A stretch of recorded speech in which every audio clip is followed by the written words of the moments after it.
ça a autant d'importance et ça aura autant d'impact dans l'histoire de l'horlogerie que le lancement de Swatch.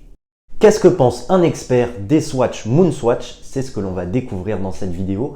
Je suis accompagné d'Alexandre Léger. Merci à toi d'être ici. Merci Clément. Bonjour à tous. Et aujourd'hui, justement, tu vas nous donner ton avis sur ces Moonswatch. Alors, il se trouve, bon là, mais vous ne le voyez pas à la caméra, mais il y en a 9 sur le plateau. Je suis en train de faire la collection. Toutes les couleurs. Toutes les couleurs pratiquement, Presque. à part deux que je suis en train de chercher. C'est pour un but bien particulier dont je vous parlerai un peu plus tard sur la chaîne. Mais à part ça, on va parler des Moonswatch. Tu vas nous donner ton avis sur Swatch, sur cette collection entre Omega et Swatch et sur la dernière Moonshine et aussi est-ce que ça fait du bien au groupe Swatch, etc. Toi, qu'est-ce que tu penses de Swatch? Alors, on va refaire un petit historique. Swatch, c'est quoi? Swatch, c'est l'idée de donner au plus grand nombre l'accès à l'horlogerie. Donc, Nicolas Hayet fonde il y a une quarantaine d'années, quasiment jour pour jour, en mars 83, si je ne dis pas de bêtises, quelque chose comme ça. Donc, Swatch, c'est la contraction entre watch et suisse. Donc, c'est de montrer qu'on puisse faire une montre suisse faite en Suisse. Oui. On renvoie les gens à ta vidéo sur la crise du quartz, Seiko, etc. On est 10 ans après donc la crise du quartz où l'industrie japonaise et d'autres industries commencent à prendre de plus en plus d'ampleur parce qu'elles ont compris qu'on pouvait industrialiser l'horlogerie avec des machines, etc. Or que la Suisse reste dans ce côté très traditionnel, très ancien, à la main, qui prend du temps. Et il y a une dichotomie entre la demande du marché qui en veut toujours plus et la faible capacité de production de la Suisse. Et vous avez donc une inondation du marché avec l'industrie japonaise des montres. Donc on revient donc 40 ans en arrière. Swatch donc est un vrai succès commercial, les premières montres en plastique, les premières montres à quartz, etc. Et au bout de quelques années, ça devient une très importante part de l'industrie horlogère. Et sur la suite du quartz, où il y a des entreprises qui étaient déjà assez fragilisées, Nicolas Hayek, en fait, il a une mission de protecteur de sauvegarde de la vieille industrie horlogère suisse, et il rachète consécutivement plusieurs marques, et ce qui deviendra quelques années après, donc il y a eu un premier groupe, et quelques années après deviendra le Swatch Group, qui aujourd'hui regroupe une constellation de marques, alors du plus haut de gamme au plus accessible. Je te fais ça de mémoire, Blancpain, Breguet, Omega, Longines, Hamilton, Rado, blablabla. Donc Swatch, Flic-Flac, voilà. après, mais dans les plus... Donc ils arrivent en quelques années à se faire le plus grand spectre possible des montres, de ta première montre avec la Flic-Flac à la montre très élégante Breguet, les sportifs Blancpain ou Omega qui est connue du monde entier. Donc voilà, ça c'est un petit peu l'univers Swatch, déjà pour vous recontextualiser un petit peu. Comment est donc un peu la Moonswatch? La Moonswatch, elle arrive sans crier gare, sans que personne n'ait pensé qu'on puisse faire une collaboration. Les collaborations, c'est souvent dans la mode. Tu as une grande marque qui va faire appel à un styliste, tu vas avoir une grande marque qui va prendre une autre marque, un artiste, etc. Tu as des marques de vêtements qui ont fait des collaborations avec... je reprends par exemple un truc très connu, Uniqlo, qui a fait énormément de collaborations avec des artistes, avec des musées, etc. Oui. pour reproduire des peintures, des thèmes sur des vêtements. Et en fait, donc, cette collaboration, ça permet aux gens d'avoir accès à des choses beaucoup plus prestigieuses dans les objets de la vie courante, ou tout du moins qui sont accessibles à leur porte-monnaie. Et donc là, on se retrouve avec Swatch, qui est la montre populaire par excellence, que tout le monde peut acheter. Ils vont se dire, voilà, on va piocher dans le catalogue du Swatch Group. Qu'est-ce qu'on va prendre comme marque, comme collaboration? Qu'est-ce qu'on va prendre comme modèle dans chaque marque? Alors, je suppose qu'ils ont un peu regardé. Je pense qu'ils se sont arrêtés sur Omega, parce qu'Omega, c'est quand même connu dans le monde entier. Oui, la Spin Master, forcément. Voilà, et après, donc, dans Omega, tu vas chercher quel modèle? Une montre de plongée, bon, il y en a eu déjà plein. Il n'y a pas trop de montres à complications chez Omega qui soient très connues, etc. Bon, qu'est-ce qui nous reste? La Spin Master. La Spin Master, en fait, elle est connue dans le monde entier parce que c'est la montre qui a été dans l'espace, sur la Lune, etc. Ce n'est pas une montre qui a été faite pour ça. Hein. Normalement, c'est une montre pour les sports automobiles, etc., née en 57. Elle l'a qualifiée par la NASA en 62. Mais c'est tellement iconique que je pense que le Swatch Group a décidé de mettre deux icônes et on va faire un mélange des deux icônes. Et on se retrouve donc à se trouver ces Moonswatch. Alors, 11 modèles dans la première collection, un modèle par planète, Oui. plus la Lune, plus le Soleil, si je dis pas de bêtises. Oui, et plus Pluton aussi. Voilà. Donc en fait, si tu veux, ils se sont dit, on va faire des choses aussi qui sont abordables financièrement, au départ, on va préciser après, qui sont abordables financièrement, qui reprennent les mêmes codes stylistiques, donc la même Ouais. boîte, le côté asymétrique, etc., la même Les diamètre, compteurs, voilà. La même organisation des compteurs, même si c'est pas tout à fait les mêmes fonctions. Oui. Voilà. Mais le design est là. On se dit, bon, il faut l'industrialiser au plus grand nombre, donc on va pas pouvoir la mettre en acier. On va la faire en biocéramique. Alors déjà, premier coup de pipeau d'un niveau extrême, biocéramique. Alors rappelle-moi, on en a parlé juste avant l'interview, la biocéramique c'est quoi pour eux? J'ai cru lire que c'était de l'huile de ricin. Voilà, l'huile de ricin c'est très bon quand vous perdez vos cheveux comme moi, vous faites des shampoings à l'huile de ricin, normalement ça fortifie les cheveux, mais en fait, en gros, c'est du plastique avec de l'huile. Ouais. Donc déjà, dans la main, vous avez une densité, vous avez un poids qui est très faible. Moi, c'est ça qui me choque, j'ai la chance d'avoir une Speed Premoon, même si c'est les bracelets anciens où c'est un peu plus light que les bracelets actuels, c'est quelque chose déjà que vous avez très léger. Et je pense que ce qu'ils ont eu comme idée, c'est un peu comme les collections de cadrans de couleurs chez Rolex. Ouais. Ils ont fait une couleur par planète ou par élément du système solaire. Donc déjà, vous avez des montres qui sont très flashy, qui sont très reconnaissables. Et je pense que c'est aussi le fait de pouvoir, quand tu la portes en été, c'est un peu plus pour moi une montre de plage, d'été, de sport, etc.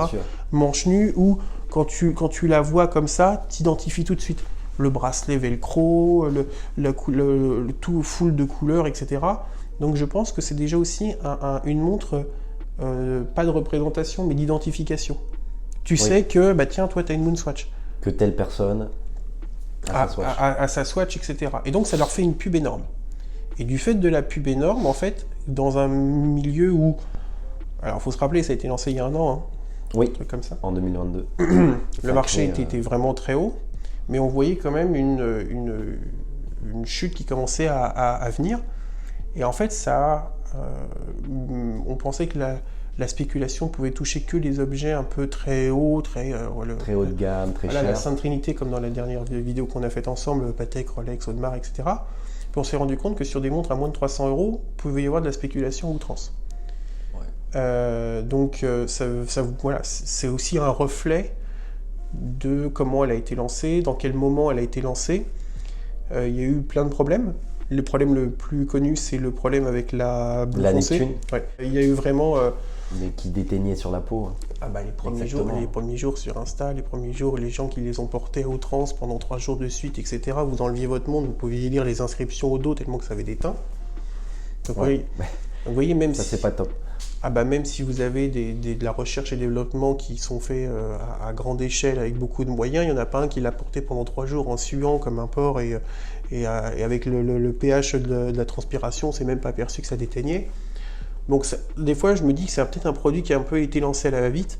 D'ailleurs, beaucoup de gens arrivent à voir les neufs que tu as là, mais c'est vrai que la Neptune, je crois qu'ils l'ont arrêtée, ou tout du moins je pense qu'ils vont la reproduire, mais je pense qu'ils vont essayer de... Ils vont la reproduire. Ils vont peut-être changer, voilà, pas les composants, mais en tout cas, ils vont essayer de stabiliser la décoloration, que ça ne se fasse pas. Plus, quoi. Donc voilà, ça c'est aujourd'hui, c'est quelque chose que voilà, ils vont peut-être refaire. Et il y a quelques jours, ils ont lancé donc la Moonshine. Voilà, avec pour ceux qui l'ont vu. Avec l'aiguille, l'aiguille soi-disant en or. Alors voilà, soi-disant en or, parce que si j'ai bien compris au départ, j'ai cru que c'était totalement en or, mais je peux me tromper, mais je crois que c'est le revêtement qui est en or. Oui, c'est possible. Donc je n'ai pas tout à fait compris. Pas en or. Voilà, l'aiguille n'est pas en or, donc le Gold Moonshine, c'est cet alliage d'or chez Omega qui permet d'avoir un or qui ne ternit moins dans le temps, puisqu'il faut savoir qu'est-ce que c'est que l'or. L'or, c'est un matériau qui dans la nature est pur, donc qui sort à 99% pur, mais quand tu veux le travailler dans la joaillerie ou dans l'horlogerie, tu es obligé de le mélanger, parce que si tu as de l'or fin, donc l'or fin c'est or quasiment pur, ça se tord, voilà, c'est pas possible. Facilement. Donc c'est pour ça qu'il y a de l'or 18 carats où vous avez 25%, donc 75% d'or pur et vous avez 25% d'autres métaux qui sont ajoutés dedans pour pouvoir lui donner qu'il soit plus rigide, qu'il brille plus, qu'il soit plus ou moins jaune ou plus ou moins rosé, plus ou moins blanc, etc. Donc là, ils ont fait un alliage d'or qui permet qu'il ne ternisse pas dans le temps. Ouais. Et en plus, comble du storytelling, ils ont, puisqu'ils le certifient par je sais pas quoi, notaire, huissier ou quoi, qu'ils ont assemblé ces montres-là uniquement pendant la dernière pleine lune. D'accord. Voilà. D'ailleurs, tu as remarqué, parce que je l'avais mis sur Insta et autres, qu'ils ont dû faire des photomontages où ils se sont trompés sur le bracelet. Ils avaient mis C'est vrai qu'à un moment donné, sur Neptune. C'est pour ça qu'ils ont recoupé l'image pour pas qu'on le revoie, etc. Donc bon, Oui. la com de Swatch, dommage. Si vous Pas voulez, je top. peux postuler. Mais en tout cas, sur cette collection, ça a fait énormément parler. Et je pense que voilà, c'est déjà une bonne chose. Moi, si ça peut permettre aux gens de découvrir ce que c'est une Swatch, ce que c'est une Spin Master, ce que c'est l'histoire de l'horlogerie, ce que c'est un beau modèle, pourquoi pas, why not? Ça, c'est vrai que ça, c'est bon et c'est mauvais côté, mais j'ai envie de dire, mais c'est vrai que si ça permet à des gens qui ne connaissent pas l'horlogerie de porter des montres, ça c'est cool. Oui. Après, c'est vrai qu'on va dire que, tu vois, moi j'aime pas du tout, parce que d'un point de vue, j'en ai fait une vidéo, tu vois, mais ça fait très cheap. Et d'ailleurs, ma prochaine question, c'est est-ce que les Moonswatch ont un bon rapport qualité-prix selon toi? C'est 295 €, c'est ça, de mémoire? C'est 260. 260. Et la Moonshine, effectivement, un peu plus, oui, c'est ça. Oui, elle est un peu plus Près de chère. 300. Je vais te poser la question inverse. Qu'est-ce que tu as pour 250 €? T'as une Seiko. Ce qui permettait donc déjà à plein de gens de connaître l'horlogerie, d'avoir une première montre assez fiable, voilà. Bien sûr, bien sûr. Donc après, pourquoi il y a des gens qui achètent des baskets à 250 € et pourquoi il y a d'autres qui achètent des chaussures de ville à 250 €? Bien C'est sûr. fait pour marcher, etc. Bien sûr. Après, chacun a son Voilà. avis. Donc ça. après, je pense que c'est pas des confrontations qui doivent être frontales. C'est-à-dire que je ne mettrai pas 250 € dans une montre de sport où je sais que je vais faire mon vélo, je vais trembler avec, ça peut abîmer le mouvement, où je fais du tennis, où je fais de la course à pied, etc. Je la fais tomber, je tombe avec, je la raye. Bon, ça m'embête. Là, pardon de dire ça, je fais du tennis, je fais du vélo, je fais de la course, je tombe. Tu peux tout faire, quoi. Voilà. Tu t'en fiches. Oui. Alors, Oui, c'est pas méchant. Je me dis d'un côté, il y a des gens qui ont assemblé des montres, etc. Même si je sais qu'il y a des gens qui ont assemblé ce type de montre-là, mais c'est beaucoup plus industrialisé, etc. C'est moins grave pour moi d'abîmer ça. Après, ça permet vraiment aux gens de connaître. Donc voilà, je préfère qu'ils aient 250 € dans un truc sympathique, iconique, et qu'ils se disent « Ah bah écoute, je t'aime tellement ça que je vais économiser pour me payer une speed un jour. » Ouais. Parce que sinon, il l'aurait jamais découverte. Donc en fait, il ne faut pas affronter directement la Moonswatch et la Speed. Même dans les Speed, tu en as tellement des versions. Tu as les Pre-Moon, les Post-Moon, les Reduce, les nouvelles très grosses en 44, coaxiales, etc. Chaque montre a son identité en fait. Donc là, pour moi, c'est pas quelque chose qui va rentrer qui va concurrencer les Speedmaster. Alors si au début, quand j'ai vu que acheter 250, revendu 3 ou 4000 les premiers jours, je me suis dit, bon, là s'il y a quand même des gens qui sont capables de mettre 4000 balles dans ça par rapport à mettre 4000 balles dans une speed, une vraie speed, bon là il y avait un problème, mais c'est un effet de mode. Ouais. Donc c'est le côté, je veux mon jouet tout de suite, un enfant gâté à Noël, je veux le jouet. S'il y a des gens qui sont assez bêtes pour pouvoir acheter ça à ce prix-là, bon, pas de problème, hein, c'est très bien. Mais d'un autre côté, honnêtement, il faut pas affronter. Après, la question c'est, je l'ai vu, on m'a posé la question sur Instagram, et je vous remercie, mais je dis, mais c'est quoi après? La suite? La suite. C'est quoi? Une fois que tu as fait ça. Faire d'autres déclinaisons, peut-être avec d'autres marques, d'autres modèles de chez Omega. Bah voilà, parce que là, je pense que on a atteint le maximum, on a fait les 11 planètes, on a fait le Soleil. Bon, là, on arrive vraiment, je pense, au bout de ce qu'ils ont pu faire. Le Swatch Group a quand même une pléthore, comme on a rappelé tout à l'heure, une pléthore de marques dans laquelle il y a pléthore de modèles.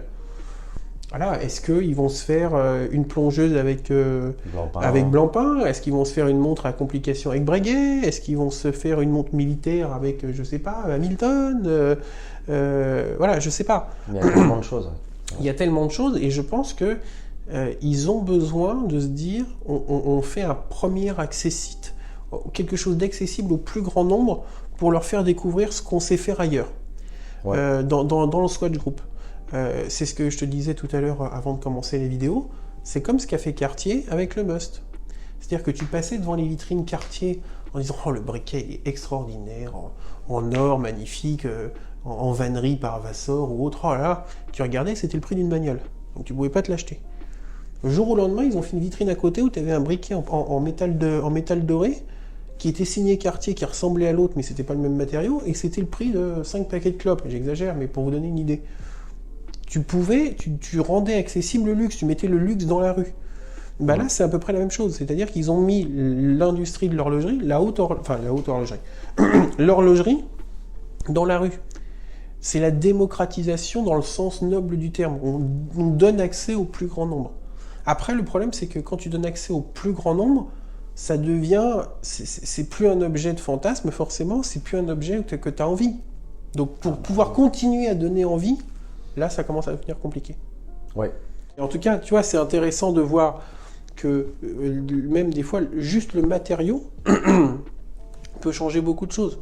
Là, on parle de céramique bio, et que si on faisait la même montre en acier, bah, ça serait peut-être pas le même rendu, ça serait peut-être pas la même chose, donc bah, peut-être que les gens adhéreraient plus.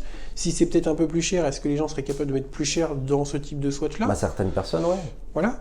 Moi, je pense qu'on ne confronte pas, ça sert à rien de confronter la Moon Swatch et la Speedmaster. Et en fait, le truc qui est génial, voilà, faut pas se le cacher, c'est le titre. Moon Swatch, c'est génial. Je me demande même comment ça se fait. Je me demande même comment ça se fait qu'il n'y ait pas pensé avant. Même le logo que tu as sur le côté des boîtes qui reprend le logo Omega avec un X, donc la collaboration dans une couronne qui est quasiment la même couronne que les Speed. Je trouve que c'est assez génial. Au point de vue marketing, on verra dans quelques années, mais au point de vue marketing, ça a autant d'importance et ça aura autant d'impact dans l'histoire de l'horlogerie que le lancement de Swatch. Réellement. On verra ça dans quelques années, une fois que le soufflet aura redescendu, etc. Et on s'en rendra compte. Mais on s'en rendra compte que moi, j'ai pas connu le lancement de Swatch, qui, quand tu lis des articles, quand tu vois quand même pas mal de journaux, ça a quand même été un événement. Ça a mis du temps à monter, mais ça a été un événement après. Là, honnêtement, même Rolex, même Audemars, même Patek, je n'ai jamais vu des queues de monsieur et madame tout le monde devant des boutiques nuit et jour pendant des jours et des jours et des jours. Ça, c'est vrai. Ça, c'était Même c'est pas une question d'argent, c'est une question d'envie. Alors est-ce que les gens se sont dit je vais faire la queue parce que j'achète 250, je vais revendre 1000 sur eBay, je vais me faire tout de suite de l'argent facile. Mais même pour des iPhones, même pour des sorties de produits mondiaux, même pour Supreme ou autre, même ça, les gens ne faisaient pas la queue. Et ils n'ont pas fait la queue pendant des jours et des jours et des jours dehors, aux quatre coins du monde, parce que c'était quand même approvisionné dans énormément de boutiques. Je ne me rappelle pas vraiment d'avoir eu un engouement populaire, qui concerne tout le monde, qui concerne de l'étudiant fauché au multimilliardaire. Un engouement populaire sur une montre comme ça depuis le lancement de Swatch, peut-être. Depuis longtemps. Ça, c'est clair. Donc ça, au moins, c'est à mettre au crédit de Swatch. Un énorme coup de flash dessus. Financièrement, on savait que c'était limite. Parce que dans le Swatch Group, quand même, à part Omega et deux ou trois autres marques, quand même, c'est quand même des grosses danseuses. Ça coûte énormément d'argent et ça n'en rapporte pas. Donc économiquement, au groupe Swatch, ça a fait beaucoup de bien. Ouais. Voilà. Donc si ça pouvait être un nouveau souffle dans l'horlogerie, dans le Swatch Group, en disant maintenant qu'on a des moyens, qu'on va peut-être pouvoir réinsuffler dans d'autres marques pour leur donner un nouveau souffle, donner plus de moyens en recherche et développement, en communication, etc.